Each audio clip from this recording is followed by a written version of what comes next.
राम राम दोस्तों। आप सभी का स्वागत है आपके अपने यूट्यूब चैनल हिंदुस्तान न्यूज़ पे। तो दोस्तों बात करते हैं आज हरियाणा में विधानसभा चुनाव की। हरियाणा में जैसे ही विधानसभा चुनाव की घोषणा हुई, वैसे ही पार्टियों ने उम्मीदवारों को लेकर मंथन करना शुरू कर दिया।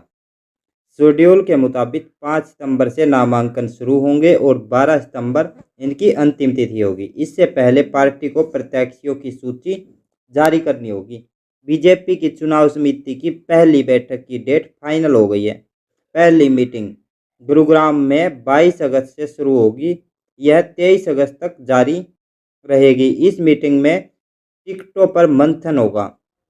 मीटिंग में चर्चा के बाद संभावना है कि उम्मीदवारों की पहली लिस्ट 26 अगस्त के बाद आ सकती है।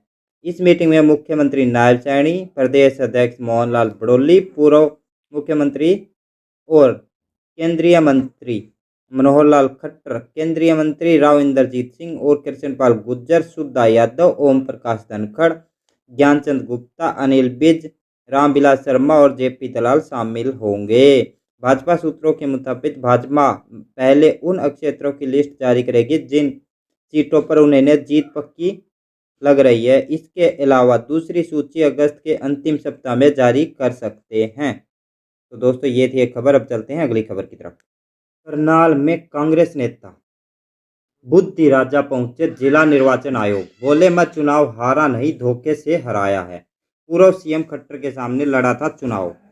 करनाल लोकसभा से पूर्व मुख्यमंत्री मनोहर लाल खट्टर के खिलाफ चुनाव लड़ने वाले कांग्रेस प्रत्याशी दिव्यांशु बुद्धिराजा सोमवार को पानीपत के जिला चुनाव कार्यालय पहुंचे। उन्होंने लोकसभा चुनाव में ईवीएम से छेड़छाड़ का आरोप लगाया था। उन्होंने आरोप लगाया था कि 2 बूथों पर मशीनों में छेड़छाड़ हुई है। उन्होंने सुप्रीम कोर्ट में याचिका दायर की है। इसके बाद सोमवार को वे उन 2 बूथों की जांच करने जिला चुनाव कार्यालय पहुंचे जहां उन्होंने छेड़छाड़ का आरोप लगाया था। इस दौरान दिव्यांशु बुद्धिराजा ने कहा कि जिस दिन इसे लागू किया गया उसके बाद तकनीकी एसओपी का बहाना बनाते हैं। वे खुद इंजीनियर हैं और उन्होंने उनके सामने मजबूत कारण रखे हैं। चुनाव आयोग चाहते तो इन बिंदुओं पर तकनीकी को संतुष्ट कर सकता था, लेकिन रिपोर्ट भी छापी जा सकती थी और तारीख भी तय की जा सकती थी।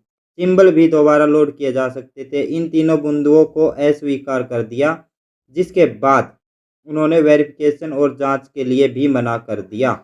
तो दोस्तों ये थी एक और खबर। अब चलते हैं अगली खबर की तरफ।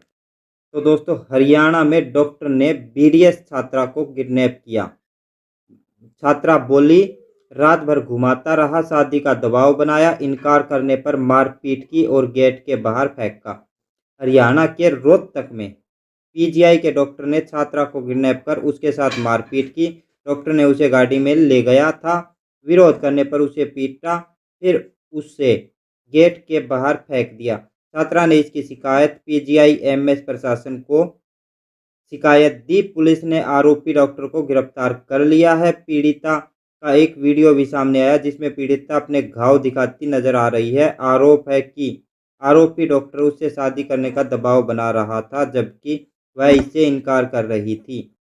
पीड़ित छात्रा बैचलर ऑफ सर्जरी की छात्रा है। वहीं एनाटॉमी विभाग का रेजिडेंट डॉक्टर मंदिर छात्र छात्राओं को पढ़ाता है। खुद एमडी पीजीआई से एमडी की डिग्री कर रहा था, जिसे अब हेल्थ यूनिवर्सिटी ने कैंसिल कर दिया है।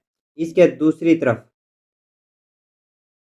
तरफ जो मंत्री गुप्ता बोले बहन बेटियों पर आंख उठाकर देखेंगे तो जवाब देंगे। वहीं शनिवार को हेल्थ मिनिस्टर डॉक्टर कमल गुप्ता पीजीआई पहुंचे। उन्होंने कहा कि हमने एक्शन शुरू कर दिया है। कल ही मैंने वहां के वाइस चांसलर, डायरेक्टर और एसपी से बात की है। डीजीपी से भी इस केस को लेकर चर्चा हुई है। गुप्ता ने बताया कि आरोपी डॉक्टर को मेडिकल कॉलेज से रेस्टिकेट कर दिया गया है। उसके खिलाफ एफआईआर भी दर्ज हो चुकी है। कई गंभीर धाराएं भी लगाई गई हैं। उन्होंने कहा कि हरियाणा की भारतीय जनता पार्टी की सरकार है, वेस्ट बंगाल की टीएमसी की सरकार नहीं। जो डॉक्टरों पर अत्याचार करेगा उसके ऊपर कार्रवाई की जाएगी। तो दोस्तों अब चलते हैं अगली खबर की तरफ। दोस्तों रोहतक में सीएम सैनी बोले, भ्रष्टाचार के दलदल में फंसे हुड्डा आजकल ईमानदारी का चोला ओढ़कर निकल रहे हैं। मिर्जपुर गोहाना कांड को किया याद। हरियाणा के मुख्यमंत्री नायब सिंह सैनी रविवार रात रोहतक स्थित भाजपा प्रदेश कार्यालय पहुंचे। इस दौरान उन्होंने भाजपा प्रदेशाध्यक्ष मोहनलाल बडोली व अन्य पदाधिकारियों के साथ बैठक की। पत्रकारों से बातचीत करते हुए उन्होंने पूर्व सीएम भूपेंद्र सिंह हुड्डा पर जमकर निशाना साधा।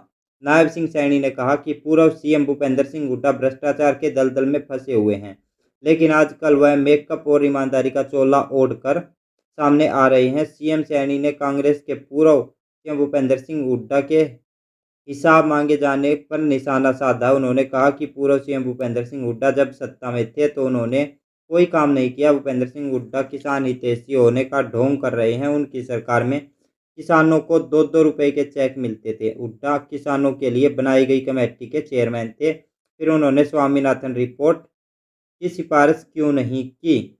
वहीं उन्होंने बोला कि जो भूपेंद्र सिंह हुड्डा 6,000 बुढ़ापा पेंशन देने का दावा कर रहे हैं, उनके राज में 500 रुपये पेंशन थी। इसके साथ साथ हुड्डा के राज में पर्ची के आधार पर नौकरियां दी जाती थी, जबकि कहा कि हमारी सरकार में बिना खर्ची पर्ची के नौकरियां दी जाती हैं। वहीं जेजेपी पर भी निशाना साधा। सीएम नायब सैनी ने जननायक जनता पार्टी के नेताओं की पार्टी छोड़ने पर कटाक्ष किया। उन्होंने कहा कि जेजेपी पार्टी में विधायक चुनाव आचार संहिता का इंतजार कर रहे थे। कब चुनाव आचार संहिता लगेगी और कब वे पार्टी को अलविदा कहेंगे। दुष्यंत के कारण उनके नेता पार्टी छोड़ रहे हैं। वे प्रदेश अध्यक्ष भी रहे हैं। सबको साथ लेकर चलना होगा, नहीं तो जनता कभी भी आपको हटा सकती है। सीएम नायब सैनी ने ये बातें कही। अब चलते हैं अगली खबर की तरफ। तो एक और जबरदस्त खबर आ रही है बीजेपी की तरफ से। बीजेपी छोड़ सकते हैं हरियाणा के बिजली मंत्री। समर्थकों से मीटिंग की, बोले गोपाल कांडा का काम, एक सीट जीत तो सीएम से सीएलयू कराओ। हरियाणा बीजेपी में कांडा बंधुओं को लेकर घमासान मच गया है। हलोफा नेता गोपाल कांडा के बीजेपी नेता भाई गोविंद कांडा ने सिरसा की रानिया सीट से अपने बेटे धवल कांडा को उम्मीदवार घोषित कर दिया है। इसको लेकर राज्य की भाजपा सरकार में बिजली मंत्री रणजीत चौटाला भड़क गए।